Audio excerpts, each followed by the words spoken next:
Magandang araw! Welcome pong muli sa ating channel. Isang matinong trabaho. Iyon ang hanap ko. Sa hindi inaasahan, ang trabahong yon ang mag-uunlak sa akin sa isang kasalanang hindi nagawang tanggihan. Isang kasalanan na nagdala sa akin sa kasalukuyang kinaroroonan. Isang kasalanang hanggang ngayon, labis kong pinagsisisihan. Magandang umaga sa inyong lahat na mga solid supporters ng channel na to. Maraming salamat po sa patuloy ninyong pagsuporta at pagsubaybay sa amin at sa bawat kwentong aming hatid. Ngayon, sabay nating subaybayan ang kwento ng ating letter sender na itago na lamang natin sa pangalang Japeth. Itago na lamang po ako sa pangalang Japeth. Ngayon, 35 years old na ako at kasalukuyang nagtatrabaho sa isang fast food chain. Ilang taon ko nang kasama ang partner kong si Proxeline at may isa kaming anak. Hayaan niyo pong ikwento ko sa inyo kung paano ang isang pagkakamali ay nagdala sa akin sa isang buhay na ni minsan ay hindi ko inasahan. 27 taong gulang ako noon. Binata at mula probinsya. May iniwang girlfriend sa amin. Pangakong babalik kapag nakaipon na. Para maghanap ng magandang trabaho, lumuwas ako ng syudad. Timing naman at may kakilalang kapatid ng mama ko na naghahanap ng pwedeng maging all-around na kasamahan sa bahay. Iyong marunong magmaneho, magkumpuni at kayang magbantay ng malaking bahay. Mabait daw ang amo at hindi maarte.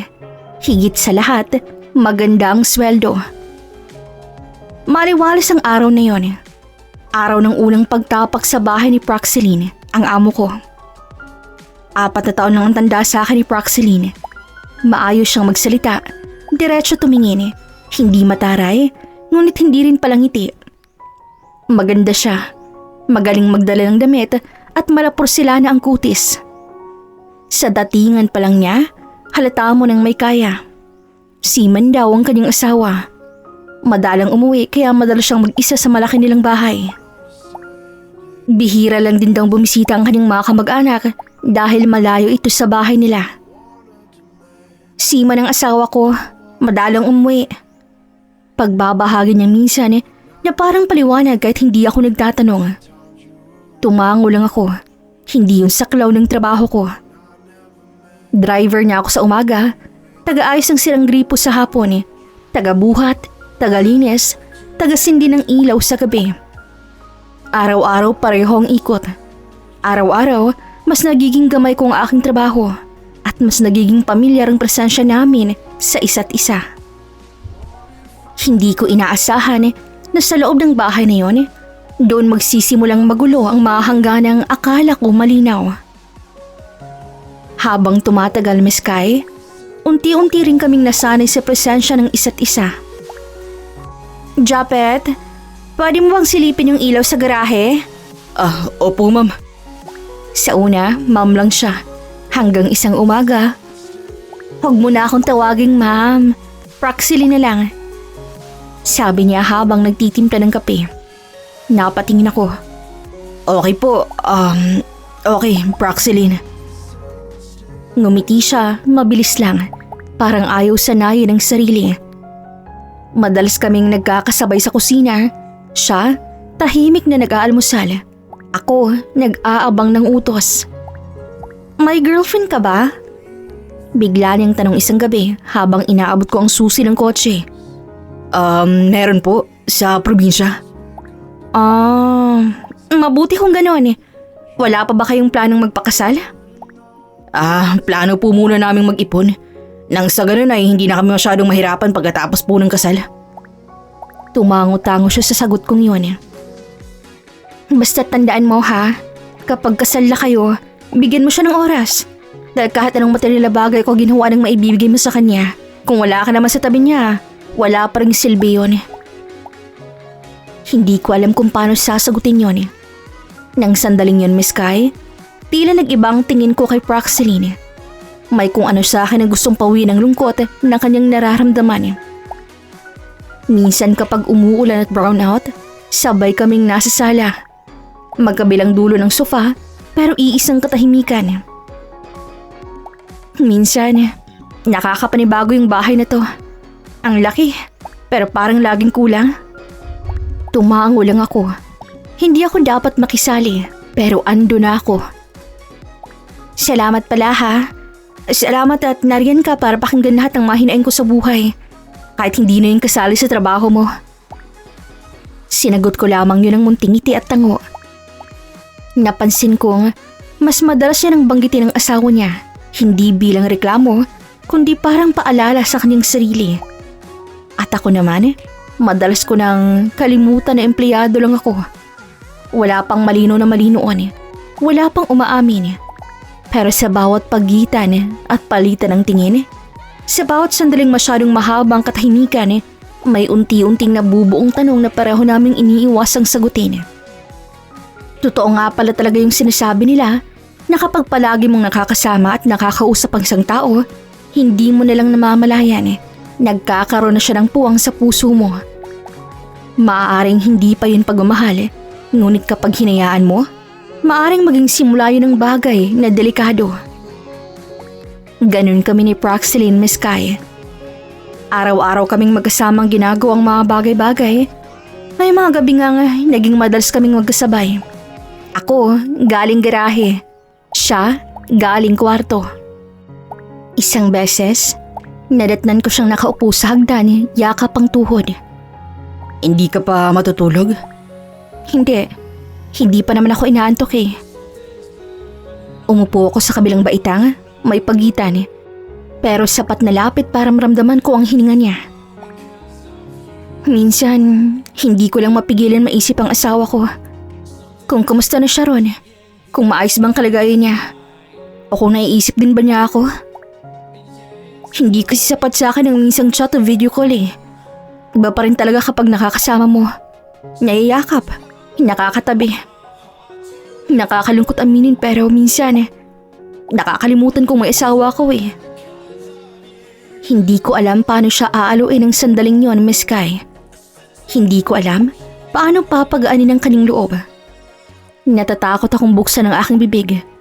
Natatakot akong may masabi na pagsisihan ko lang sa huli. Ikaw ba? Hindi mo namimiss ang girlfriend mo? Siyempre, namimiss. Pero kailangan kumayod eh. Kailangan ding magtiis.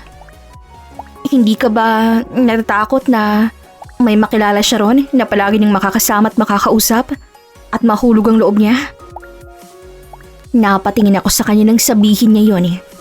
Nagkibit lamang ako ng balikat dahil sa totoo lang, hindi ko rin alam ang sagot. Eh ikaw ba? Hindi ka ba natatakot na baka ikaw makahanap ng ganun? Nagtamang mga mata naming dalawa ni Praxeline. Tila may pinapahiwadig ang kanyang mga tingin. Ngunit ayokong tuluyang basahin ni intindihin. Simula noon, may mga sandaling napapahaba ang titig niya. May mga utos na pwedeng ibang gumawa, pero ako pa rin ang kanyang tinatawag. Japet, pwede ka bang sumama sandali? Japet, samahan mo muna ako. At tuwing magkasabay kaming tatahimik, para bang may isang hakbang na lang. Isang mamaling galaw bago tuluyang mabura ang linya sa pagitan ng amo at katulong. Alam kong mali. Alam ko kung saan to patutungo. Pero sa bawat gabing naririnig ko ang katahimikan ng bahay, mas nahihirapan akong umatras.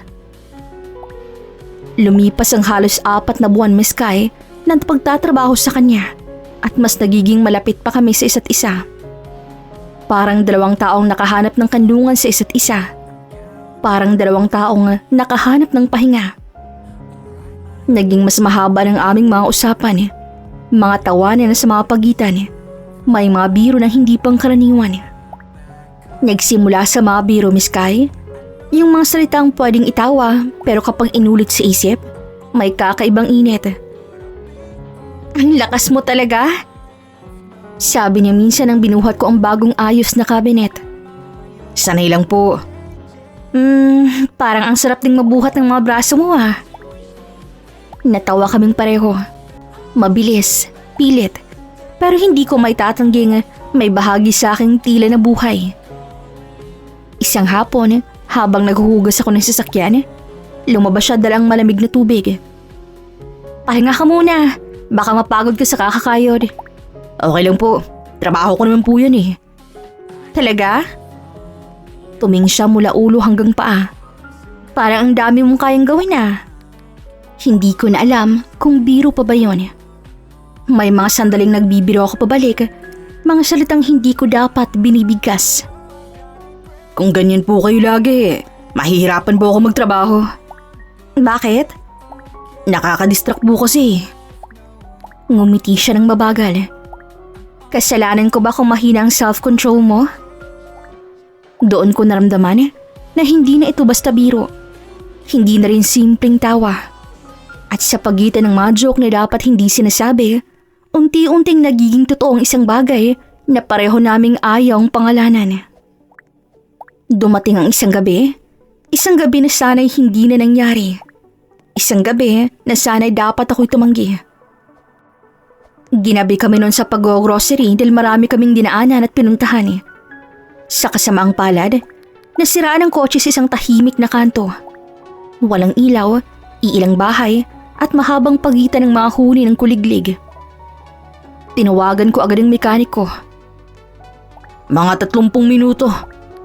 Sabi nito, kaya wala kaming nagawa kundi manatiling nakaupo sa loob ng sasakyan. Nakabukas ang bintana. Ay, nakakainis naman. Sa lahat ng panahon, ngayon pa niya napiling magkaaberya. Huwag kang mag-alala. Kasama mo naman ako eh. Nauwi yun sa biruan. Sa pagtatawanan, napilit binabawasan ng kaba. Ay nako, wala pa naman masyadong bahay at may kadiliman pa rito. Baka anong maisip mong gawin sa akin ha? Nako, baka ikaw. Baka tuklawin mo ako ha. Ganti kong biro sa kanya. Ngunit imbis na tumawa, nagkatitigan lang kami. May pagitan ni hindi na kayang punan ng mga salita. Akmang lalabas ako nang hawakan ang aking braso upang pigilan. Bakit? Natatakot ka bang tuklawin kita? Napalunok ako.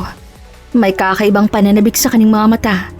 Hanggang ang kamay niyang nakahawak sa braso ko ay unti-unting humuplos sa aking dibdib. O natatakot kang baka ako ang tuklawin niyang alaga mo? Bumigat ang paghinga ko. Nanlagkit ang balat ko. Pakaramdam ko'y lalagnatin ako sa kakaibang init na bumalatay sa katawan ko. Inabot niya ang bato ko at ilang segundo lamang ay naramdaman ko ang paglapat ng labi niya sa labi ko. Hanggang sa maging ako ay natangay na rin ang kakaibang ritmo. Natagpuan na lamang namin ang aming mga sarili sa may backseat ng sasakyan. Pawisan at naghahabol ng hininga. Hindi na namin alintana kung may dumaan o may nakakita. Lunod na lunod kami sa sensasyong kaming dalawa lang ang nakakaramdam at nakakaadam. Nang marinig namin ang tunog ng paparating motorsiklo sa malayo, mabilis kaming naghiwalay. Nagmadali kaming isuot muli ang aming mga saplot. Tila parehong nabitin si sandaling pinagsaluhan namin. Inayos niya ang kanyang buhok, maging ako rin. Pagdating ng mekaniko, wala nang usapan ni hindi na kami magkatinginan. Ngunit ganun pa man, ramdam ko pa rin ang balat niya sa balat ko. At ang alam naming dalawa, may naiwan sa kantong yon at hindi na yun mababalik sa pagbibiro lamang. Hindi ko alam paano siya haharapin matapos noon, Miss Kai. Akala ko'y yun ang una at huling beses na baka nadala lamang siya ng sandali, na baka matatauhan din siya kinabukasan, na baka'y mapagtanto niya kung gaano kalaking kasalanan ang nangyari sa pagitan naming dalawa. May asawa siya at ako may pinangakuan. Pero ang kasalanan pala kapag pinayagan mo minsan, bumabalik-balik at hindi ka na makakatanggi. Nagsimula sa mga sandaling walang tao. Sa kusina, habang hinihiwa kong sibuyas at siya'y nakasandal sa counter, nakamasid. Ang bilis talaga kumilos ng mga kamay mo, Japet. Gusto niya naman po yun, di ba? Nang mabilis na mga kamay. Sagot ko na tinitigan siya ng diretsyo. Mapanuyas siyang ngumiti.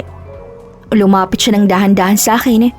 Hinaplos niya ang balikat ko, pababa sa dibdib. Alam na alam mo talagang gusto ko, Japet. Hindi ko na napigilan ang aking sarili. Napasigaw siya nang bigla ko siyang buhatin at iniupo sa lamesa. Gusto mong iparanas ko ulit sa iyo ang bilis ng kamay ko? Hindi ko na siya hinintay na sumagot. Sa halip, inangkin ko ng buo ang kanyang labi. Ginantihan niya ako ng kaparehong intensidad.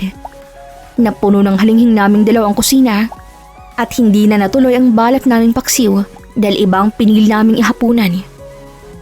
May magabi ring tatawag siya mula sa sala. Japet? Po? Samahan mo muna ako rito. Ang tahimik masyado eh. Uupo kami sa magkabilang dulo ng sofa. Sa una may distansya hanggang sa unti-unting lumiliit ang pagitan at hanggang tuloy naming tatawirin ang distansyang yon. Hindi ka ba natatakot na malaman to ni sir? Tanong ko habang nakakandong siya sa ibabaw ko. Hindi niya malalaman. Gaano ka kasigurado? Tayong dalawa lang naman ang nakakaalam eh. Matapos noon, muling nagtagpo ang mga labi namin. Mabilis ang mga kamay namin hanggang sa pareho naming saplot ay nakalatag na sa sahig. Ang dating tahimik na sala ay napuno ng ingay naming dalawa. Ang kaninang mahinang hininga ay napapalitan ng bigat at hingal na tila ba'y pareho kaming kinakapos ng hangin. May mga araw din, Miss Kai, na wala siya sa mood. At kapag ganon, mas delikado. Bakit ka ba nandyan lang? May mali po ba? Iismid lang siya tatalikod. Ako naman, susunod sa kanya sa kwarto at pakakalmahin siya. Una yakap lang, sunod halik. Hanggang sa mauuwi na naman kami sa bagay na bawal at hindi dapat. Alam mong mali ito, di ba? Kung talagang mali, bakit hindi ka umaalis? Wala akong naisagot dahil hindi rin naman siya humihinto. Paulit-ulit. Pinili naming wag tumigil. Pinili naming wag magtanong kung saan hahantong. Ako ang boy, siyang amo. Pero sa bawat gabing tahimik ng bahay, wala ng amo, wala ng tauhan. Dalawa na lang kaming taong parehong alam ang mali at parehong pinipili itong ulitin. Hanggang sa dumating ang araw na kailangan naming bayaran ang aming pagkakasala. Pagkakasalang pareho naming pinipili. At sa paulit-ulit naming pagpili noon, nagbunga yun. Umuwi ang asawa ni Praxilene. Matapos ang ilang buwan ay sa wakas nakababa rin to ng barko. Lubos ang saya nito nang makauwi at makita ang kanyang asawa. Mula noon, nagbago ang lahat. Nagkaroon kami ng distansya ni Praxilene. Iwas tingin, iwas salita, para bang may guhit sa gitna ng bahay na bawal naming tawirin. Japet, Mahinahong tawag ni Sir sa akin isang umaga. sabayin mo na kami mag-agahan. Opo, salamat po. Nga pala, salamat sa pag-aalaga sa bahay at sa pagtulong sa asawa ko habang wala ako rito. At trabaho ko po yun, sir. Tahimik ang mesa. Kutsara at tinidor lamang ang maririnig. Hanggang sa biglang napatigil sa pagsubo si Praxilene. Tumayo siya, tinakpan ang bibig at nagsuka sa may lababo. Han, anong nangyayari? Masakit bang tiyan mo? Hindi sumagot si Praxilene. Nakatungo lang, nanginginig ang balikat. Mas lalong nag-alalang mukha ni Sir kung napano ang kanyang asawa. Muli ay sumuka na naman si Praxilene sa lababo. Napakunot ang noo ni Sir. Pagkatapos ay nagulat ako sa sunod niyang tanong. Prax, aminin mo nga sa akin. Buntis ka ba? Tumahimik ang mundo. Taang naririnig ko na lamang ay ang malakas sa pintig ng puso ko. Maaari nga kayong buntis siya? Sa akin? Walang sagot. Isang iling lang na mahina ng halos pagsuko. Nagbagong mukha ni Sir. Tila ba'y nakumpirma ang kanyang hinala. Kita ko ang pagkuyom ng kanyang kamao. Kanino? Kanino ang batang nasa sinapupunan mo, Praxilene? Imposible namang ako. Dahil mahigit 10 buwan na tayong hindi magkasama. Napaigting si Praxilene nang singhala ng kanyang asawa. Habang ako ay tila natuod sa kinatatayuan ko sa aking nalaman. Lumapit si Sir kay Praxilene at doon ako kumilos. Sir, wag po. Salag ko habang inilayo ang kamay niya. Napatingin siya sa akin ng matagal. Tumingin sa asawa niya at tumingin muli sa akin. Huwag mong sabihin. Etong lalaking tong ama niyang dinadala mo. Muli niyang singhal na tila ba nagpagtanto na ang lahat. Pareho kaming hindi nakasagot. Parehong napatungo. Parehong nahuli sa kasalanang nagawa. Napahilamo si Sir sa kaning muka at napasuntok sa dingding. Habang tinitiis kong distansya, kumikirenking ka na pala sa iba. Umiiyak niyang sabi. Walang anumang salitang namutawi sa bibig ko. Umalis na kayo. Umalis na kayo hanggat hindi pa nagdidilim ang paningin ko. Hindi na namin hinintay na matapos ang araw na yun, Miss Kai. Sabay naming nilisan ang malaki nilang bahay bago pa bumaba ang araw. Tuluyang naghiwalay si Praxilin at ang kanyang asawa. Tahimik pero mabigat. Parang bahay na iniwan ng lahat ng ingay pero puno ng alaala. Pinili kong panagutan ng bata. Wala nang paligoy-ligoy pa. Nakipaghiwalay din ako sa girlfriend kong nasa probinsya. Wala akong karapatang mangako kung ang puso ko'y marumi na. Lumipat kami sa mas simpleng bahay. Maliit, mainit, at walang bakod na mataas. Parang buhay namin nagsimula muli sa umpisa. Naghanap ako ng bagong trabaho. Wala na akong karapatang manatili sa lugar kung saan nagsimula ang lahat. At ngayon, madalas akong mag-isip sa gabi. Nang pagkakamali, hindi lamang sandali. May buntot itong humahabol habang buhay. Nang sarap na ninakaw, ay may katumbas na bigat na ikaw rin ang magbubuhat. Malaki ng anak namin ngayon. Si Praxilin naman ay nasanay na sa buhay na simple. Mahal ko ang mag-ina ko. Totoo yun. Pero hindi nito binubura ang kasananang pinili kong gawin. May mga desisyong akala mo'y pansamantala hanggang sa maging kapalaran mo na pala. Maraming salamat po sa inyong lahat. Sinusubukang bumawi, Japet.